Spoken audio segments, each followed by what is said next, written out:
ensisinkano ebadde etya tutandike n'amanyi ensisinkano ebadde nnungi nnyo mukama wange nze Mr. Nsereko Moses yesimbyewo ng'omubaka wa Parliament wa Kawempe North County Constituency nzize okudda mu bigere bya muganda wange omugenzi Honorable Ssegirinya Muhammad yesebo mukama wange byobadde bakubuuza olinga agambe bategeeza nti tolina mulonzi wa Kawempe yesebo mukama wange siri mulonzi wa Kawempe naye constitution enzikiriza okwesimbawo ekisooka ndi muna Uganda ekyokubiri ndi registered voter ekyokusatu nino ebisaanyizo ebinzikiriza okwesimbawo nga member wa Parliament mu kitundu kyonna mu Uganda yesebo mukama wange ngasijja osula yesebo gwe atagenda kweronda yesebo mukama wange matizo otya abantu nti bakulonde nga gwe kenyini toli mulonzi we nga tosobola kweronda abalonzi bajja kunonda tujja kumulonda temulonde bajja kumpaka ffe twogera naawe ogenda nti abalonzi bajja kulonda toli mulonzi waayo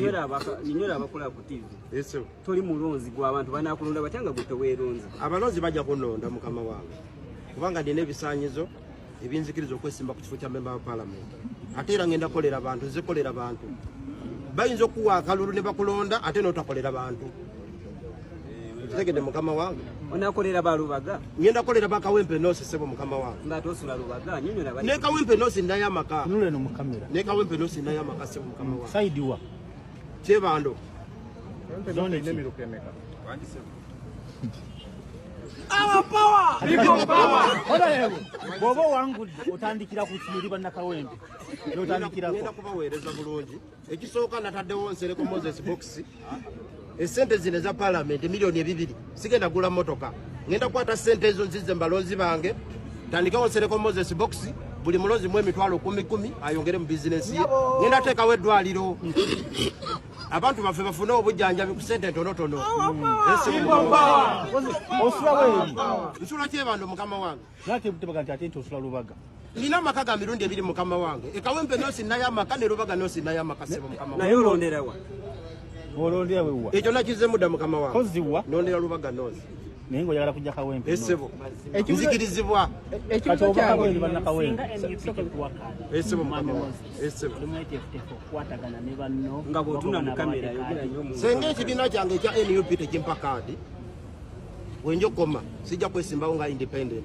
Ekisooka ndi mugonvu eri ekibiina kyange ekya NUP ndi mugonvu eri president wange Robert Kyagulanyi Ssentamu. Inikese baba tebampadde kaadi sigenda kwesimbawo nga independent. Nkomaawo. People power! Our power! Era ndi mwetegefu okuwagira oyo yenna anabafunye kadi ya NUP munoonyeza akalulu. Nekesetegedde. Ogenda nti constitution egamba etya ng'okkaatiriza. bwotuna mu kamera Eriwa yo. Constitution natambudde dda nayo wano. Egamba etya. Nzikirizibwa I'm a citizen of Uganda ndi muna Uganda. I'm a registered voter ndi mulonzi. kawayiro kyabo Bikola. People power! Bibi no sebo mukama wange. Qualification for members of Kawayiro Parliament. kagamba katyako. Bagambe. Kasome tu. Qualifications and disqualifications of members of Parliament. A person is qualified to be a member of Parliament if that person is a citizen of Uganda. One. Is a registered voter. 2. Has minimum formal education of advanced level standard or its equivalent. Me, I have a bachelor's degree. People power! I did the Our BBA. power! I majored in management at Ndege University. Oliwaddemu kwesimba Ndi wonna. waddemu kwesimbawo nawe njagala. Kyekibuzo nkimaze mukama wange. Bonna Kawempe mujja kusalawo. tudde mu luzungu oyogera oluzungu